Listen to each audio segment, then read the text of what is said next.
he looks 14. Screaming like a banshee! It's the Horror Movie Freaks. I'm Matt. I'm Nathan. I'm Sue. And tonight we're going to be talking about the 1986 horror comedy Night of the Creeps. The night of the fall is finally here for Chris, Cindy, and JC. It's going to be the best night of their lives. But tonight is also the night of the creeps. From a world unknown comes a nightmare unimagined. First, they are under you, around you, on you, and then inside you. They get in through your mouth, and you walk around while they incubate, even if you're dead. They are a new breed of terror. Freeze! They are a different kind of horror. Zombies, exploding heads, creepy crawlies. We could have a little problem. The creeps are taking over. I got good news and bad news, girls. The good news is your dates are here. What's the bad news? They're dead. You have never had a night like this. Night of the Creeps. So weird to be in the same room. It is so weird. It's so close. It is very close. Nathan, you hadn't seen this movie before? No, it was the first time I watched it. I hadn't seen this, and Sue, you hadn't seen it in a long time? I'm positive I saw it when it first came out on video. Video, that's how long it was. Wow. Yeah, and I'm positive I saw it because I remembered certain scenes, or I've just seen the trailer a lot. It's horror comedy, and it does encompass quite a few different genres.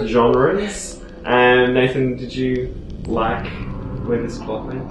Yeah, there's a few gaps we were just talking about before, like at the very beginning and the very ending, we're not quite sure what was going on there. Mm-hmm. But then the whole middle component, that's a bit more straightforward. You just got to sort of accept what's happening and go with the flow, not question it too much. Yeah, I do agree that there were some bits that I was like, oh, hang on, how did we get to this happening? Did I miss something? It's almost like they tried to cram too much into one film. Yeah, a little bit maybe too much backstory that then they had to revisit, and then they had to, like the body of the person in the 50s was buried under the house mother's house, so then he had to dig his way out while she just sat there like a dummy and watched this thing come out of the ground. I'm like, that was get very up. Looney Tunes. Right? Yeah. I didn't understand. And the whole thing with the bus, and then, the dog right in front of the bus, and then the bus, I'm like... And then the bus driver's eyes popped out.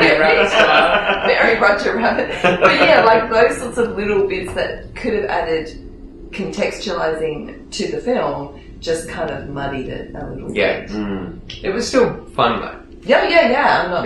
Yeah, I have B no grade issue with the type comedy fun. And the dialogue between the two main guys was pretty good. I quite liked it. They seemed like friends. I accepted that they were friends. Friends? Did or they were they all friends? There was chemistry of some sort. I feel like there was, maybe between the guy unrequited with the crutches, I think that he had a man crush. On Rusty. a man crush. Spanky. Spanky.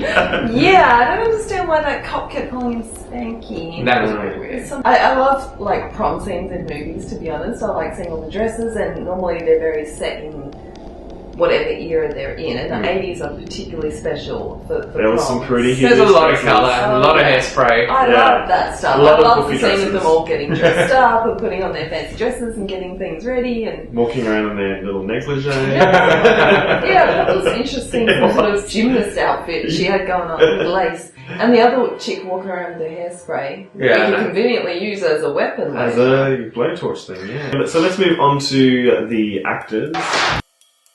What do you think of these young up-and-coming people? I didn't feel like anyone gave a particularly bad performance. Perhaps the guy playing Brad, the Mr. Peroxide guy, he was a little stiff. I think that was the character, though. Oh, yeah. Yeah, But, and probably a bit more to the direction. I thought all the main characters, actually, they were quite good, but the way it was directed or the camera held on for a little bit too long after certain pauses and that sort of thing just made it seem a bit less natural and awkward. Yeah. The cop guy, though, I think he was really good. Yeah. Like quite grounded and added something to it that was quite needed. Yeah. That said, a lot of the scenes did have a bit of an 80s porn feel. Yes. In terms of the quality and the sets and that You're sort of stuff. complaining about that? But I think that's But the genre. I think looking at it like Yeah. from 2016, like 1986 is a long time ago. I think it was just a different style. Exactly. What? Yeah, 30 years. Wow. The main guy, he was the guy from European Vacation. National Lampoon's European Vacation. I thought he was kind of a weird choice. He was kind of a weird He choice. kept dressing up like some sort of 80s lesbian. It's you got to take it for what it is, don't you? Yeah, I know. It took me a little while to get, well, not so much get into it, but sort of feel the flow of it. It's like, is it meant to be a bad movie, or is it just a bad movie? Because it's quite sort of cheaply put together and very sort of tacky premise. Yeah. And some of the acting is quite bad, but is it deliberately bad or accidentally bad? I don't know.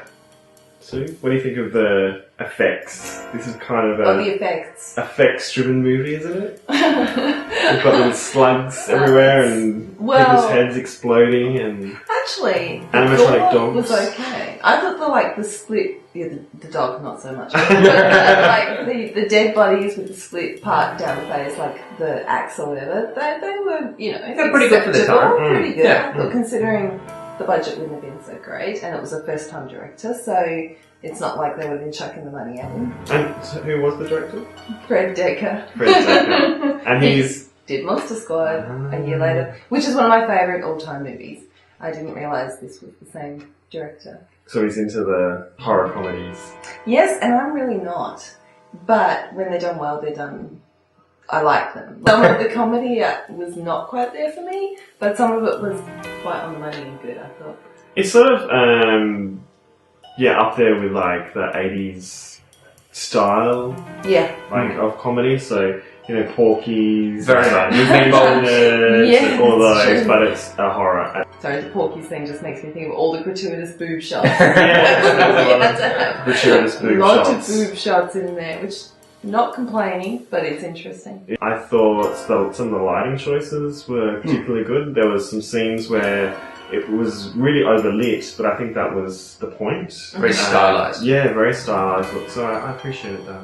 I also liked the scene with all the different lit up computers and Yeah. like all games. yeah. Very retro. Yeah, I did like that. And that everything was very well signed. Like, a big sticker saying like the reanimation button or whatever. Yeah. Just the one button to press. Any dummy could Yeah, operate that. right. What I liked as well is like Yeah, how many different genres it sort of took through. I mean, like you start off sci-fi, then you go through axe maniac type scenario, and then there's the fraternity type scenario as well, and then there's also the zombie component, Bit of and rom-com? then there's a bit of rom-com as well. True. Then there's a possession thing, so it's Everyone's sort of satisfied. ticks a lot. Some action. There's There you some go. action, especially Yeah, yeah. with that cop. He looked like he could be in an action. Yeah, I yeah. think. I like how you mentioned the aliens though, because they were The little nudie aliens. not entirely effective. They kind of look like scary Teletubbies. They do Sort of look nude, scary. which, like, Teletubbies. Nude. Yeah, I know. What was the point? their little bums. Gratuitous nudity. Yeah. Again.